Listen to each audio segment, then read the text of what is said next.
So I lived abroad for a couple of years. When I was in seminary, I was abroad for 9 years, from 2000 to 2009. And it's great when you live abroad, because when you come back, then you recognize certain things about Irish culture that we just considered, when you live here, that they're just normal. But when you move away, and then you come back and you go, oh yeah, we do that. Yeah. So I remember just when there are gatherings of people, or like around Christmas, there are certain little kind of Irish things that stand out. I think that you notice that if you've lived abroad. We're a small bit complicated. We try to act not complicated, but we kind of are. Did you ever notice at around Christmas, right, when someone gives you a Christmas gift, right? What's the reaction? What's the reaction normally to getting a gift? Oh, you're terrible. You're awful. Oh, stop. Oh, go away. Get it out of my sight, right? But then if you didn't get it, oh, we weren't wanted. Didn't think of us now at all. Didn't think of us. Didn't want us here. No. So we have this. I don't know. We're a bit odd. Are we odd? I think we are. So, or like.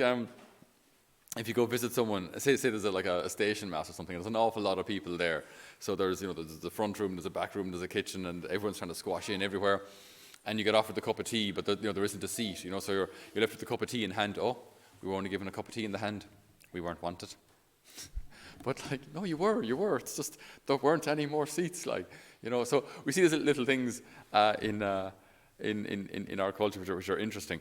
I'm not sure when it comes to Thanksgiving. When it comes to giving thanks, to thanking people, I'm not sure if that comes so readily to us.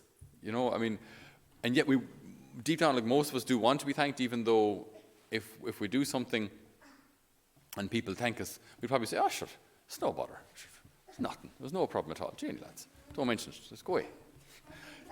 But if we weren't thanked, we'd feel it you'd know it.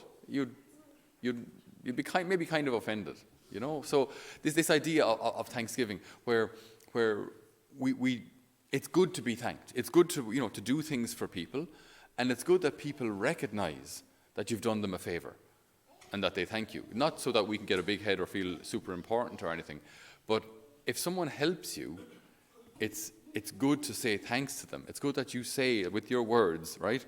I recognize that you've given time or effort or money or whatever it was to help me, and I appreciate it. I appreciate you. It's a way of expressing love. To say to someone, I appreciate you, I thank you, I mean that.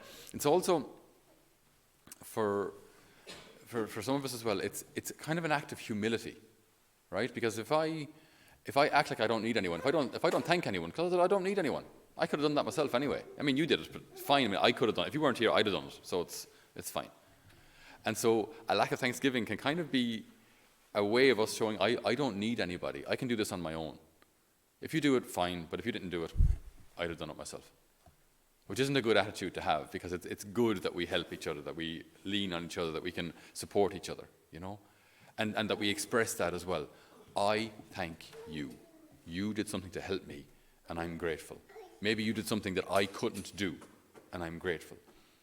So an attitude of gratitude is so important.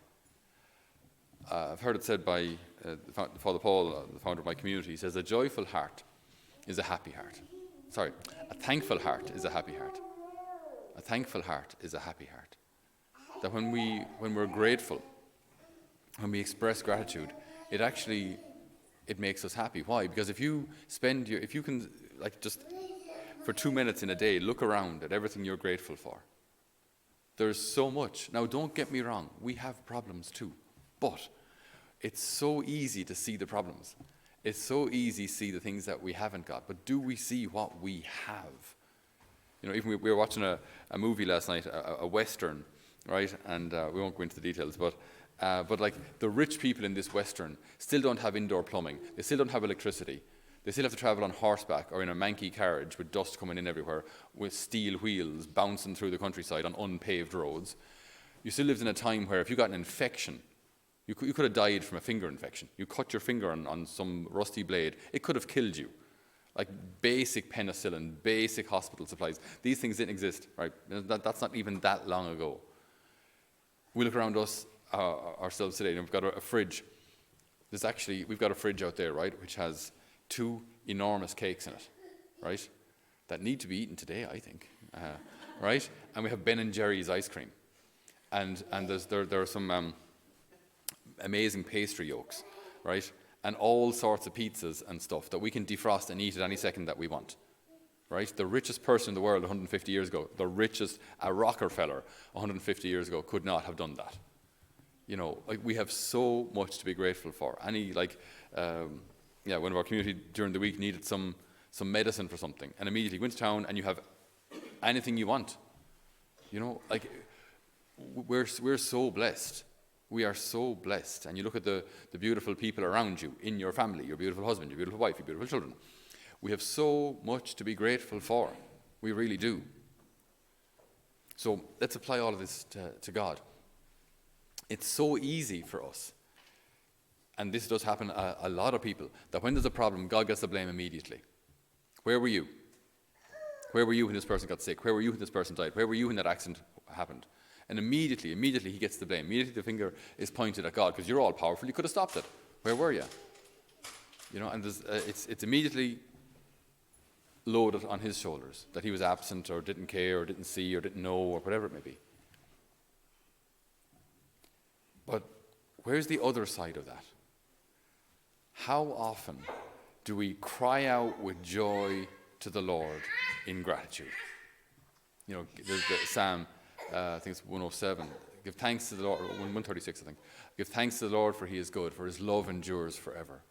How often do we say something? How often do we mean something like that? How often do we really thank God for all of his blessings? Because if you walk around with this kind of attitude of gratitude, right? If you just walk out of the chapel here, maybe we'll start in the chapel. It's good to start here, right? An attitude of gratitude for all that we receive here, right? For these ancient and ever ancient, ever true, ever new words that we hear today, and then the Eucharist itself, and then a community of faith, and then you go out to your air-conditioned car, and you turn the starter, and the car always starts, unlike cars of 100 years ago, where you have to shovel in coal and hope to God the thing starts. And then we drive back to our warm, electronically controlled, A-rated, triple A-rated houses, all grand and warm. Or maybe even if we have to put a turf fire on. Sure, what harm? And then walk over to the freezer or fridge and get out whatever food we want to eat today. What do we have? I don't know. We'll have Chinese? No, let's go Thai. I don't know. Let's have a mocha. With our little Nespresso machine. All of these things. But to see all of this and to be so grateful for everything, and to be grateful for your health. I know a number of people dying at the moment, and it's that this era of health in their lives has now passed, and now they're experiencing weakness and illness, and maybe their days are numbered. So, to be so grateful for every day, and if we do, it makes us happier. It really does. It really does. And see, I think there's a danger as well that we can kind of think that God isn't really interested in our happiness. He's interested in maybe just getting us to heaven, just getting us over the line, and providing a bare minimum of bread and water that we don't die of misery. And I think, can forget the fact that God has no problem with us enjoying life, with us having fun, with us going to beaches. All decent, okay? We're not talking about, okay. So, all going for hikes and going to enjoy the beauty of this world. If it's not sinful, there's no problem. If it's not sinful, there's no problem. If it's not sinful, then there's no threat. This is a good thing. Why? Because then this beauty and this weather or this island or wherever we find ourselves causes us to thank God. That's a great thing. If the car that I have causes me to thank God, then that's not a problem. If the computer that I use causes me, I can help serve God and thank God for it, well, then it's not a problem. None of these things are a threat.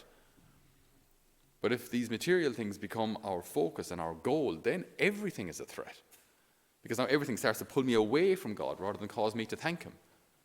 You see how important gratitude is? When we look around and thank God for everything and everyone that we see, and every ability and gift and grace that we've received, to thank him, then our day changes, our life changes, and maybe even our eternal destiny changes. There's a story told of two little children, Jack and Maria, And Maria got sick, and Maria was in hospital, and she needed a blood transfusion. So they did a little test in the family to see who had the same blood type, and her little brother had the same blood type. So they said, okay, so Jack, we're going to need you to give blood to your sister. Is that okay? And he went all kind of serious and had a frown, kind of clenched his fist. And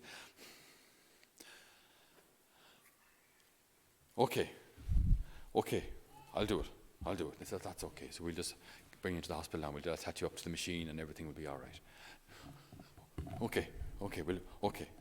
Right, so they bring him into the hospital and they put in the line and attach him up. And during the process, anyway, the procedure, Jack's there lying on the bed, and he looks over at his mom and he says, "Mom, when am I going to die?" And Jack said, and the mom says, "Well, what do you mean?" He said, I'm glad Maria is going to live, but how long more am I going to live after I give her my blood?" It's a small little story, but like this little child was ready to give his life for his sister. What kind of gratitude should little Maria have towards her brother? And yet every time we come to Holy Mass and every time we receive the Holy Eucharist, this cost Jesus his life to give it to us. It cost him his life. So what gratitude should we have? What reverence should we have as we approach the altar to receive Holy Communion? What a gift. What a gift. So we ask the Lord today to help us to have an attitude of gratitude,